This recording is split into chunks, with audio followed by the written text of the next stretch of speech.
Agora, no quadro O Cérebro e Você, eu vou entrevistar ela, Sandra Hoffman, uma neuropsicóloga que falará comigo hoje sobre um assunto muito comentado nos últimos tempos, que é sintomas pós-Covid. Mas antes de entrarmos nesse tema, eu vou pedir para que a doutora conte pra gente um pouco mais sobre a sua trajetória e onde que ela atende hoje atualmente. Seja bem-vinda, Sandra. Obrigada, é um grande prazer estar com você, né? Falando desse assunto que tanto me encanta, né? Que é a neuropsicologia. Então eu estou aqui em Balneário há 1 ano e meio, né? Eu vim para colaborar com o governo Fabrício. Atualmente eu dirijo o Departamento de Educação Especial do município das crianças com deficiência. Que bacana. Então a gente deve também colaborar aí junto com a equipe, né? Convite da secretária de Educação, da Rosângela Borba. Então estou aqui, né? E também, paralelo a isso, eu faço um trabalho com os idosos, que é a minha grande paixão. Então eu tenho um trabalho voluntário na Secretaria dos Idosos, né? Eu já tenho um percurso aí de mais de 20 anos dentro da psicologia e nesses últimos 3 anos, terminada essa especialização no Hospital de Clínicas em São Paulo, no Instituto de Psiquiatria, eu me dedico e me debruço muito, né? Para neuropsicologia, né? Para as avaliações, para o estudo dos domínios cognitivos, né? Enfim. E esse é o trabalho que eu faço aqui, né? Eu faço a estimulação cognitiva. Eu atendo, especialmente nesse período, né, de forma online, muito, né? Também um trabalho em grupo com os idosos, a gente faz de forma online, também na Secretaria do Idoso, né? Nós fazemos presencialmente, mas em virtude da pandemia, e aí também muitos atendimentos psicoterápicos e avaliações, né, aos finais de semana, a gente vai adaptando à noite, né, na WeClinic também, que é um espaço onde eu tenho consultório, e a gente vai trabalhando aí, né? Vai colaborando. Que profissional incrível! Então agora, doutora, conte pra gente qual a sua opinião, porque quando a gente fala de neuropsicologia, neurociência, ele está bem linkado com esse assunto que vamos falar agora, porque os sintomas pós-Covid está muito relacionado com o cérebro, com as respostas e sinapses cerebrais.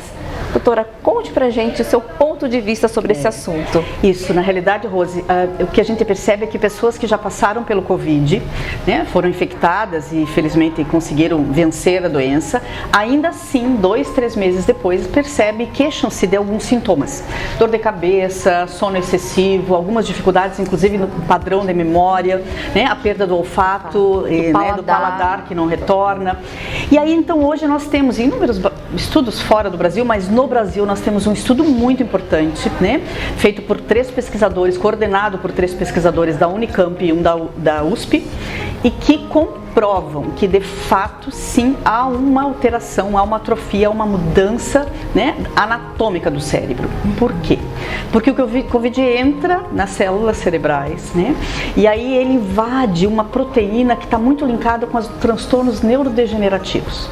Então ele ataca o córtex, né, cerebral. O que é o córtex pré-frontal? O que é isso? É a famosa massa cinzenta, né? Então o que acontece? Hoje os exames foi feito esse estudo com cerca de 30 pessoas contaminadas que passaram pelo Covid e 39 não, e eles comprovaram através da ressonância magnética que há sim uma alteração no córtex, há uma redução desse córtex. Esse córtex que é responsável por quê? Né? Ele é o responsável pela nossa inteligência, pela nossa cognição, pela nossa formação do nosso pensamento, né? O nosso raciocínio, nossa consciência.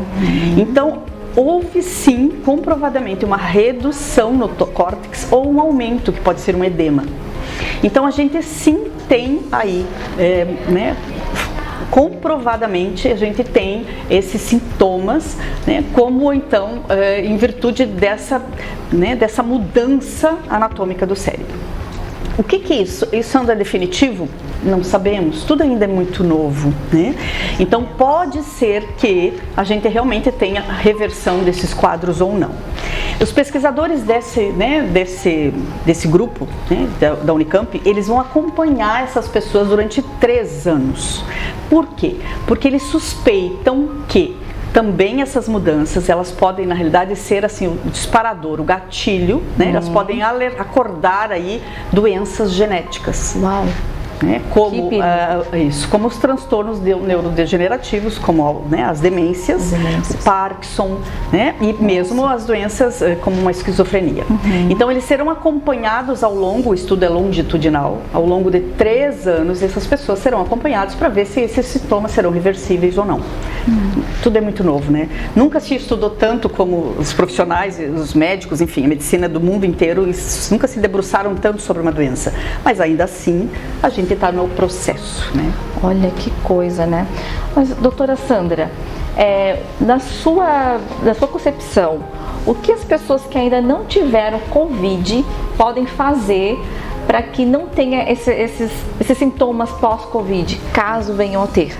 Na realidade, o que a gente deve fazer sempre, né, para cuidar do cérebro, eu falo que culturalmente a gente já entendeu que precisa fazer atividade física, que a gente precisa cuidar do corpo, né? Ainda precisamos incorporar essa cultura de que também precisamos cuidar do cérebro, né? O nosso cérebro precisa ser desafiado, ele precisa ter estímulo, e aí não tem idade para isso, né? Então, assim, e eu trabalho muito com envelhecimento, a gente precisa entender que o cérebro precisa aprender coisas novas, ele tem que sair da zona de conforto, e para isso não tem idade. A gente tem que desmistificar também alguns conhecimentos de que, já estou muito velho para isso, não vou aprender.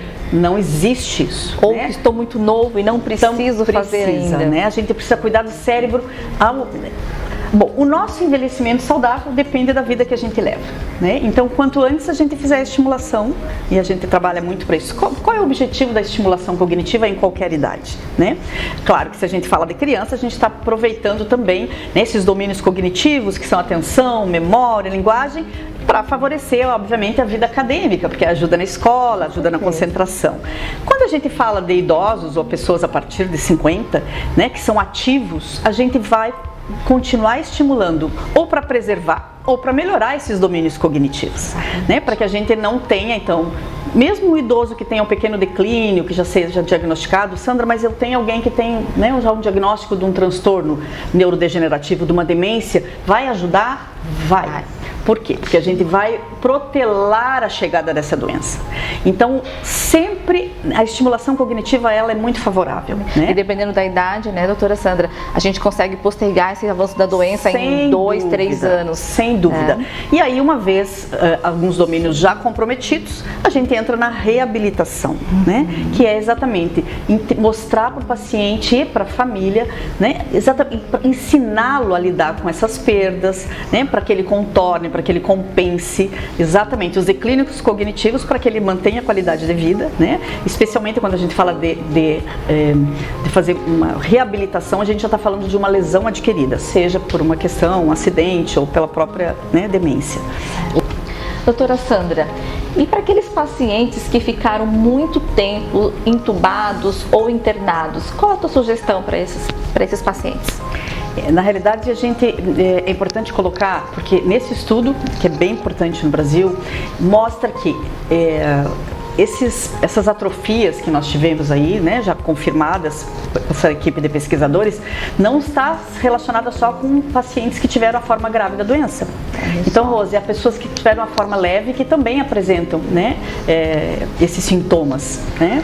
Então, assim, o que é importante? É evidente que quem teve aí um comprometimento e ficou entubado e ficou, né, ele vai ter, além de algumas questões possivelmente neurológicas, ele deve ter aí, vai ter que fazer um tratamento, né, com fisioterapia, respiratória, muscular, enfim, né, uns outros cuidados.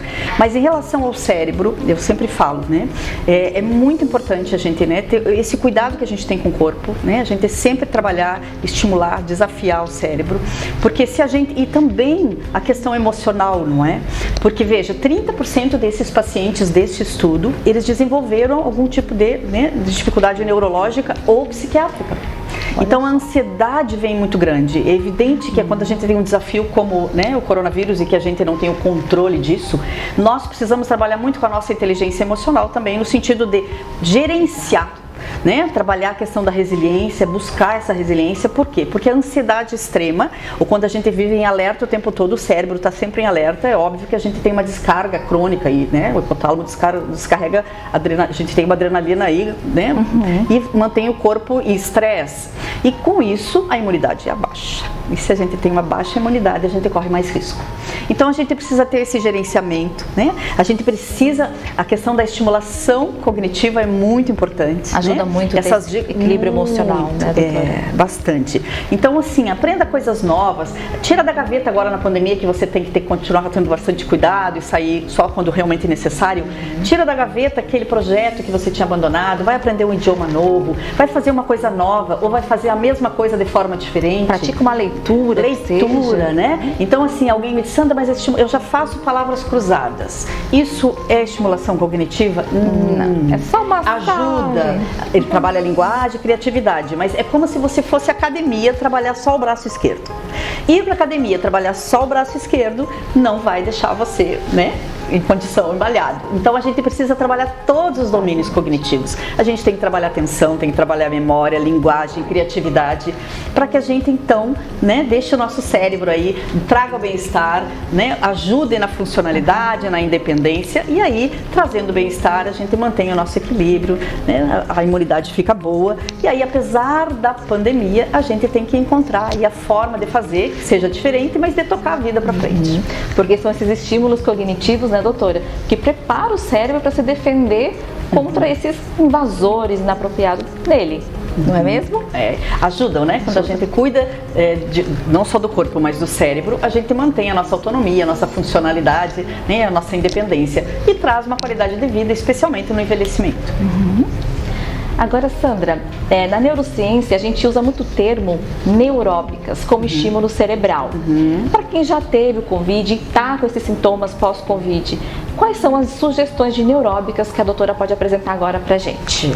Na realidade, primeiro, sim, se você já passou pelo Covid há alguns meses e continua com esses sintomas, né, especialmente esses de fadiga, muita dor de cabeça, muito sono, dificuldade de memória, inclusive, né, de organização corporal, primeira dica também é procurar um profissional médico, um neurologista, para fazer uma avaliação, né? Possivelmente também uma avaliação neuropsicológica ajudaria, por quê? Porque ela consegue mapear, né, qual é a dificuldade de qual função, se há um prejuízo real, e a partir daí a gente então trabalhar e direcionar um treino cognitivo, né, se for o caso, para aquela função, para que a gente retome, resgate, né, ou melhore até que a pessoa se restabeleça, enfim, e aí então a gente tem essas dicas de, né, muita leitura, raciocínio, né, atividades, são inúmeras atividades que a gente pode, né, fazer e vão estimular e vão ajudar sempre, né? Existe alguma sugestão de neuróbica para estimular o olfato, o paladar, por exemplo?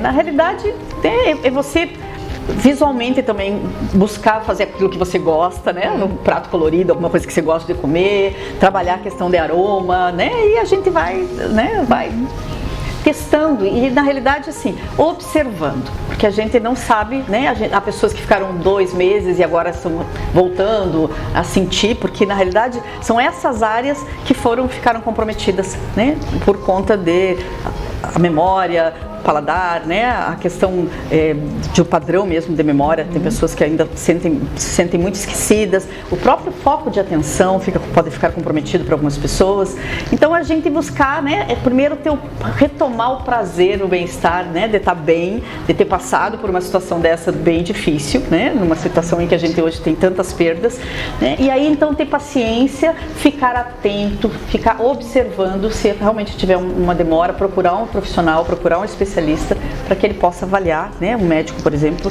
e fazer uma avaliação total e ver qual é o caminho indicado.